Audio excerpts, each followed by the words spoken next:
Hello students, good morning. तो आज के अपन इस वीडियो में करने जा रहे हैं कक्षा 7वीं की पुस्तक महाभारत, जिसके अंदर हम पाठ 13, 14, 15 करने जा रहे हैं। 3 पाठ करने जा रहे हैं। इनका नाम है जरासंध, दूसरा है शकुनी का प्रवेश, तीसरा है चौसर का खेल व द्रौपदी की व्यथा। तो स्टूडेंट्स, इन 3 पाठ करने से घबराइएगा मत, क्योंकि ये 1 पेज का या 1.5 पेज का या 2 पेज का ही इस तरह से ये लेसन है। तो इसके क्वेश्चन भी ऐसे ही बनेंगे। कोई किसी पाठ के 2 क्वेश्चन बनेंगे, किसी का 1 बनेगा। इस तरीके से ये कहानी आप इसको अच्छे से सुनिएगा तो आपको सारे क्वेश्चन याद ही हो जाएंगे। तो इसके जो लेखक हैं महर्षि वेदव्यास जी हैं, और ये क्या संदेश देना चाहते हैं इसमें? भारत के प्राचीन इतिहास की जानकारी देना।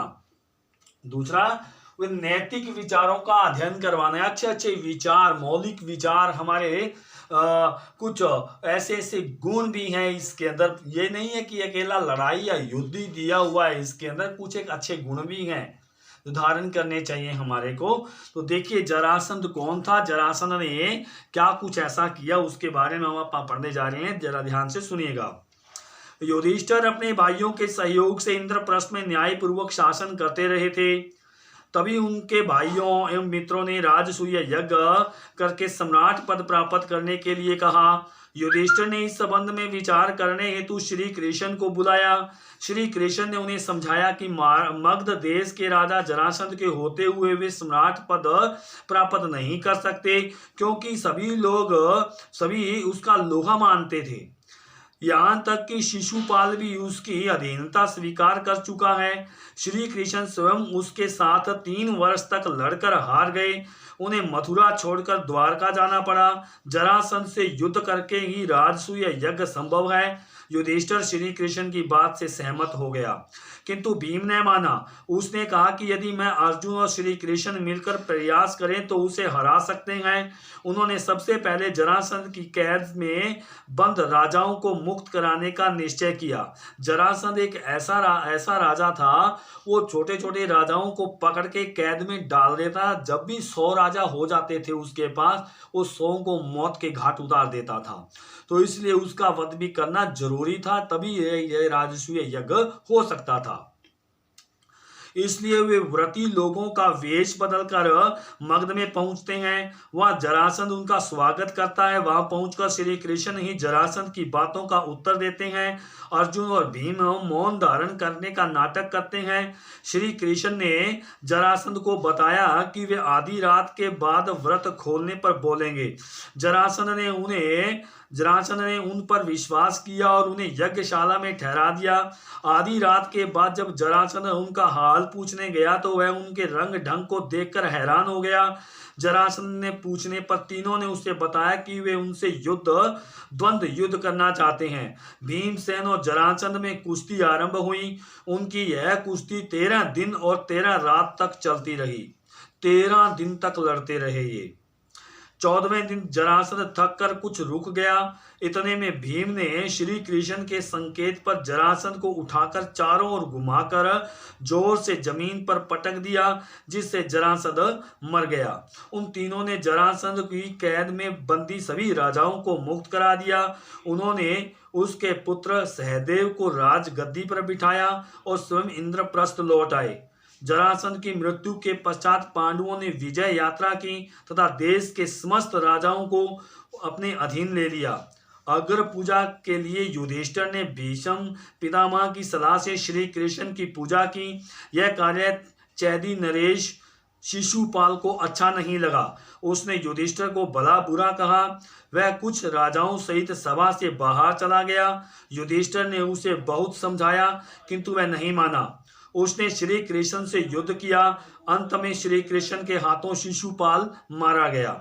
इस प्रकार राजसूय यज्ञ पूरा हुआ और युधिष्ठिर को राजाधिराज की पदवी प्राप्त हुई। ये 13 पाठ हमारा कंप्लीट हुआ। 14वां पाठ देखिए, शकुनी का प्रवेश। युधिष्ठिर के राजसूय यज्ञ के पश्चात कौरवों और पांडव आपस में मिलजुल कर रहने की शपथ लेते हैं। उनके सब भाई भी उनका समर्थन करते हैं, किंतु राजसूय यज्ञ को याद करके दुर्योधन मन ही मन जलता रहता है। वह पांडवों के यश को समाप्त कर देना चाहता था। उसी समय शकुनी वहां आता है। शकुनी कौन है? कौरवों और पांडवों का मामा है। वह उसे समझाने का प्रयास करते हैं कि उसके साथ भीष्म, कर्ण, द्रोणाचार्य, अश्वत्थामा, कृपाचार्य जैसे महान योद्धा हैं। यह भी उनकी सहायता से संसार पर राज कर सकता है। यह सुनकर दुर्योधन इंद्रप्रस्थ पर आक्रमण करने की बात कहता है। शकुनी उसे युद्ध की अपेक्षा चौसर खेलने के लिए युधिष्ठिर को न्योता देने की सलाह देता है। चौसर एक चार जिसमें पटे बने होते हैं और उसके अंदर कौड़ियां डाली जाती हैं। वो एक उस वक्त का जुआ होता है। तो इस तरह से वो चौसर खेलते हैं।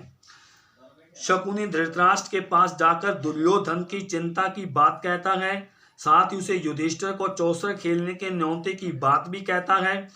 धृतराष्ट्र चौसर तथा जुए के खेल को दुश्मनी का कारण मानता है और उसे मना कर देता है, किंतु दुर्योधन की जिद के सामने धृतराष्ट्र मजबूर हो विदुर को युधिष्ठिर को चौसर खेलने का न्योता देने के लिए इंद्रप्रस्थ भेजता है।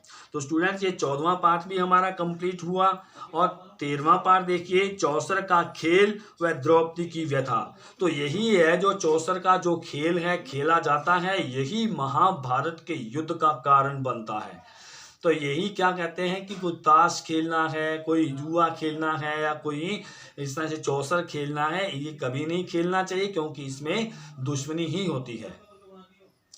चौसर के खेल में देखिए, धृतराष्ट्र के कहने पर विदुर युधिष्ठिर को सभी भाइयों सहित चौसर का न्योता देने के लिए इंद्रप्रस्थ पहुंचते हैं।